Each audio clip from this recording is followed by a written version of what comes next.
Let's speak a little bit more about what was outlined there. We're joined by Economist and CEO of Inkunzi Wealth Group, Owen Nkomo. Owen, a very good evening to you, and thank you so much for speaking to us. I was going to get to the, perhaps let's just take it step by step. I mean, the new Premier's emphasizing what he says are non-negotiables for his executive for the next 17 to 18 months in office. But what I want to know is, does this mean anything new? Because we've heard about consequence management before at a higher level, and it seems not to have yielded much fruit. What are your thoughts? Thanks for having me tonight. Happy Friday to you and to the viewers.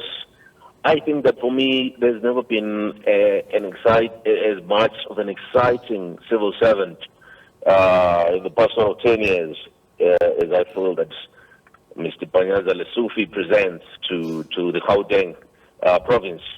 You know the work he did when he was at education. You know he was tried and tested with this new system of enrolling and registering and making sure that people can register anywhere in the province to study or register their kids to study there. And the system is working. So you can happily say that if this man, when he takes on a project, he's likely going to see it come to fruition. He's a man who's probably going to bring all his MEC to task if they don't deliver. And again, I think given the fact that he was always on the ground, he's always visible, I do think that people will probably see a different way of how Gauteng has been run. And I am hoping that he will be able to deal with the challenge that the recent DA leadership failed to deal with, of trying to make sure that given the fact that in Gauteng, and particularly in Joburg,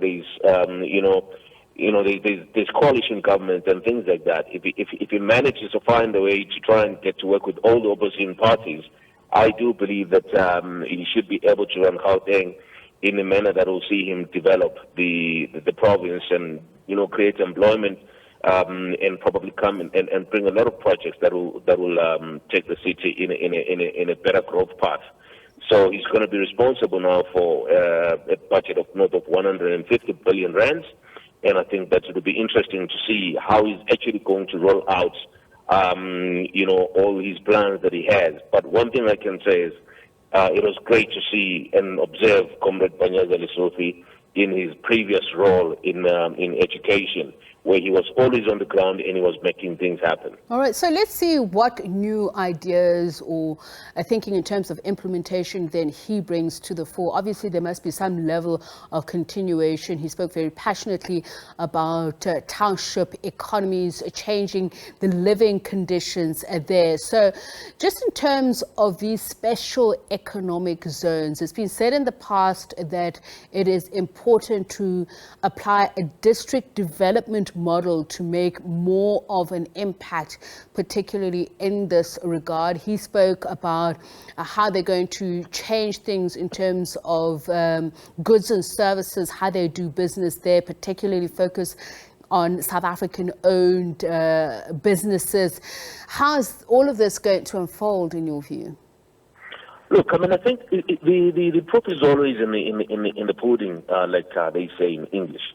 I think having a plan is one thing, implementing the plan is another thing. But like I've just said earlier, I think we have seen Mr. Lesufi actually doing some amazing implementations over the past few years, whereby he was given the responsibility.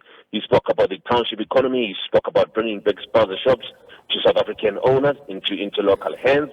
And I think that we would like to see actually more than just sponsorships coming back into black hands. We would like to see maybe the Gauteng government being more proactive in making sure that small businesses and medium enterprises do get support from the province, from the provincial government, in terms of being prioritized to get allocated work, particularly in these tender spaces. And I think if you think about how expensive things are these days, when you have someone coming from Soweto, Katlehong, or Garankuwa, coming to work in Sandton, it does certainly make sense to say, why don't we take some of these jobs back to the high-density neighborhoods where the bulk of South African workers come from? We need to take the call centers back to Soweto and other locations.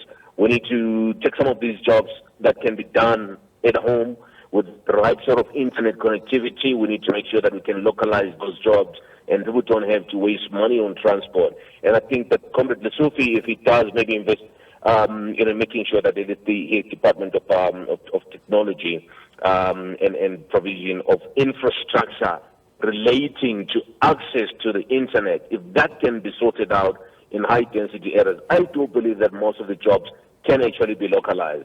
So we do hope that he's going to be able to implement. But like I've said, it all depends on how he approaches, the communication, with the opposition parties. And it all depends on whether or not he can actually be his own man. Even if he's been deployed by the ANC, can he be his own man? Can he say no to some of the things that have been that have resulted in some people being fired in the past?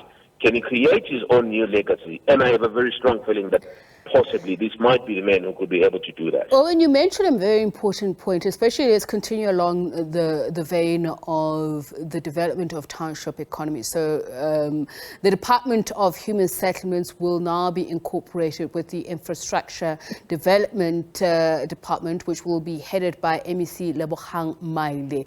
Now, when you're talking about infrastructure development, particularly in terms of these township economies, there would be some level of industrialization that should be infused in that, considering that township economies have their own unique characteristics. So how will these two work together, considering the track record of the one against the other and the slate politics that have been thrown into Gauteng?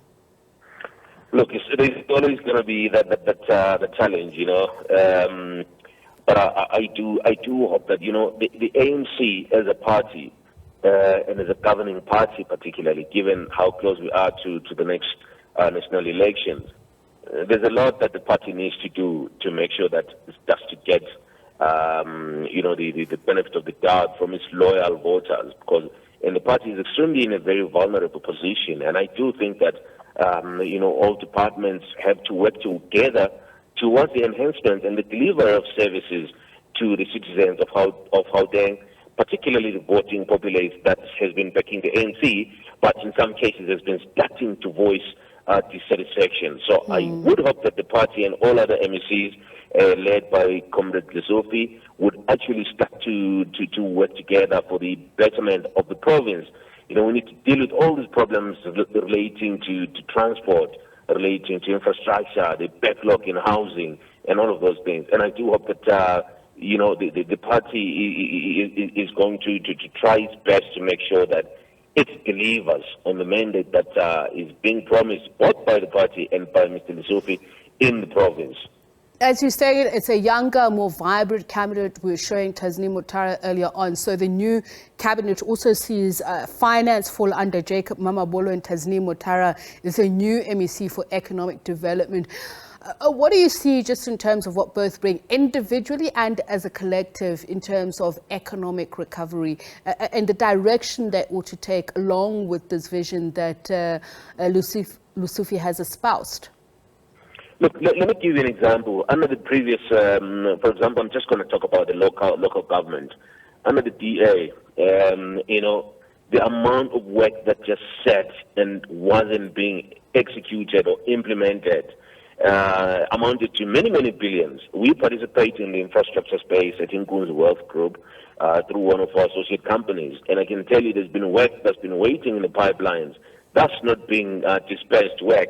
So all of a sudden, if there's a change in government, both at the provincial level and at the local level, where Comrade Dada Morero is in charge of the city now, you are hoping that we're going to start seeing funds being taken out of the coffers of the province and the city, and they're going to work, because the province has been stagnant for a long time, and that has simply been because of the lack of cohesion between the parties that are ruling both the city and the province. I do hope that the current or the new leadership that's been appointed over the past few days is going to win the very important the very important challenge of multi-party leadership of the city and Gauteng, as it were.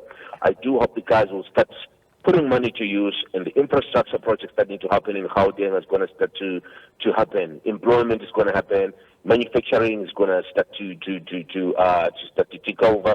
And all the other important industries that drive growth of the city, they have to start working. But I do think that if Mr. Lesufi fails to work with the opposition government, and if Comrade Tata Moreno fails to work with the opposition government as well, we might go back, we might be going backwards. Thanks so much for your time and insights. Economist and CEO of Inkunzi Wealth Group, Owen Nkomo.